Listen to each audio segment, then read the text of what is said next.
What's up, everybody? Welcome to Podcast Now. I'm Alex, and this video I want to talk about Dewey Riley returning for Scream 7. I actually saw this, unlike Roman, unlike Stu, when it came to Dewey. I think I saw the tweet 2 minutes after it was posted from Deadline, and as soon as I saw the picture, as soon as I saw Dewey Riley, as soon as I saw Deadline, I said it's locked in. It's absolutely going to happen. And well, that's really all you need to know, is it not? That David Arquette is coming back for Scream 7. So let's talk a little bit about it. Firstly, I feel like every time this happens, there's always that kind of backlash from the group that I think is purposely being stupid. You can have whatever opinion you want on the film. Obviously we've talked so much about the controversy over the past, a year and a half. But when it comes to like people saying as soon as Roman gets announced, or as soon as somebody dead gets announced that they're coming back, their response is always, well, how can you possibly do that? And they'll show the scene in which they die.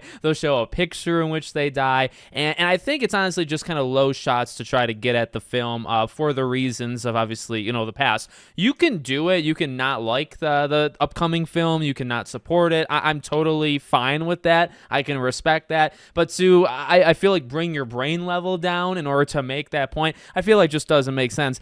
Do we really think it could happen? There's like a 0.05% chance, okay?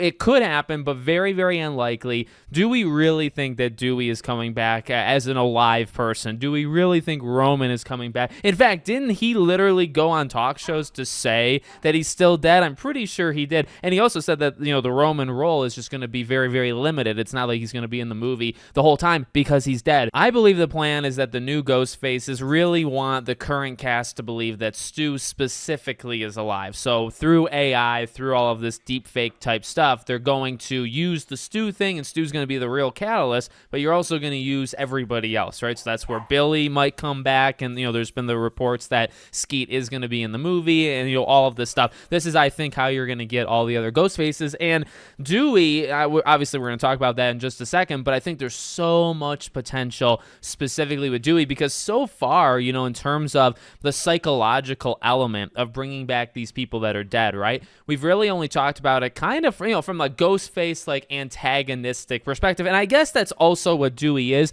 but it's also coming at it from a Ghostface. Does that make sense? So like when you're trying to fake bring Stu back, and Stu calls Sidney on the phone, right? It's Stu, or it's the Ghostface trying to get Sidney to believe it actually could be Stu. And I love that idea, but it's very specific, right? You're trying to convince her, but you're also like using the villain as the voice, as the face to get Sidney to believe. This one, I think, is a whole nother level and layer of like psychological depth, right? Because what you can do, and I think this has to be said, right? Specifically with Gale, I think this really is going to, it should impact Sidney as well, but specifically Gale, you look at, in my opinion, a very good conversation, a very good scene between Ghostface and Gale in 6, okay? And I love that phone call. I think that's one of the strongest ones, not just in that movie, but really the whole franchise. And one of the things I love about it is poking, right? Poking the bear, if the bear were to be Gale, right? But poking about Dewey, about, her kind of place in the franchise compared to Sidney, right? I love that stuff. It's very meta, but it can also get very personal to these characters. We've already kind of done this, though, by the way, right? Like, we've already kind of poked at her feelings of not being able to be there, not being able to save Dewey. What's it like, right? Those kind of things. That's what Ghostface talked to her, about in 6. Well, how is it going to feel now doing the exact same thing? But if you're really... Now, this one's more tough because, like, out of the 3, okay, like Roman, Dewey, and Stu, and there could be more than just those 3, dead coming back. But of those 3, like... Stu, we've made the point of, okay, not necessarily 50-50, but it's the one that's probably the most believable of those 3, right? When it comes to Roman, like, shot literally point blank through the head, there's no way. Dewey, like, there's also really no way. We know the behind-the-scenes stuff of, like, Courtney Cox and Neve Campbell both really not being happy with that and really trying to push for, that one extra scene that could have shown he was still alive. So this one's interesting because there's kind of the behind-the-scenes stuff that shows, they wanted it, and they were probably going to be able to create something that showed that it could happen, that he could be alive. But the ironic part is, you actually watch the movie, and what is legitimately there, he's dead, right? I mean, it's another one of those if you were to actually bring him back to life, it would be so unbelievable that I couldn't really follow you through. Now, that again, to the people that say, oh, this movie is stooping to a new low, or how dumb can the movie be? Well, I don't think they're actually bringing him back.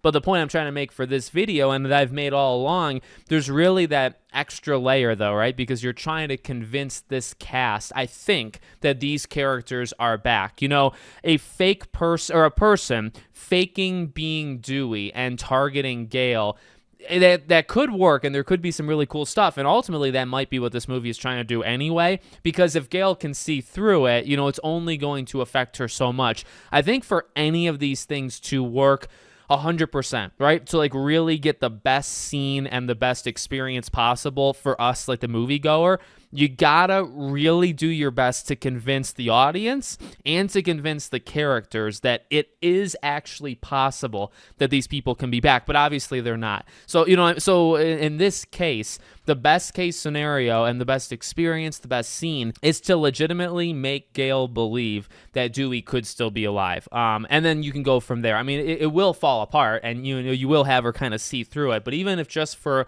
a minute, right, she believes that that's actually Dewey, and they play with her psychologically. That is, I think, how you experience that 10 out of 10 scene in this movie. It's the same thing. It's the same end goal for this as it is for any of the other ones, right? Only now, it's coming from a hero. It's coming from a protagonist kind of perspective, which I think makes it very, very cool. On top of that, I didn't really get to say it because I kind of just skipped over it. Just really awesome that he gets to come back. It should have probably happened. I guess it was just a different situation. I like the idea of some dream or some whatever sequence in 6 or a 7 with a Melissa Barrera and Jenna Ortega where, Dewey and Gale could have a scene.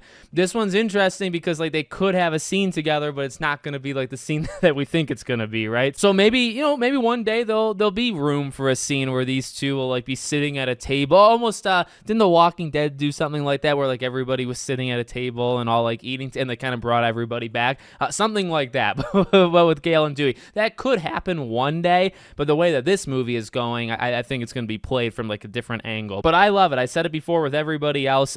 This gets me very I gotta be real. The whole dangling the keys, there is an element to that, okay? I won't say that that's completely non-existent. I think there's definitely an element of fan service and dangling the keys and saying, remember all these great characters? We're bringing all of them back. There definitely is that, but you know what? A lot of movies or a lot of games, a lot of anything, a lot of entertainment, a lot of them do it. In fact, almost all of them do it to some degree. It's the reward. It's the payoff, though, right? Because you bring everybody back. If you bring them back in great ways, nobody really talks about because the dangling of the keys type thing is not necessarily a positive phrase, right? But you dangle those keys, and then it's a rewarding experience. It enhances the movie. Nobody cares that you actually did it, to get to that point. It just matters that it worked, right? Now, if you bring them all back and it doesn't work, then yes, you literally just dangled the keys for nostalgia just to try to get some money. And you didn't really have a plan, a quality type plan behind it, right? So that's what I've been praying that's not the case this entire time, and I'm willing to go with it, until the movie comes out and we can judge it, right? So let me know what you guys think in the comments. Make sure, as always, you're subscribed to the channel, bell icon turned on, and I hope to see you all on the next one.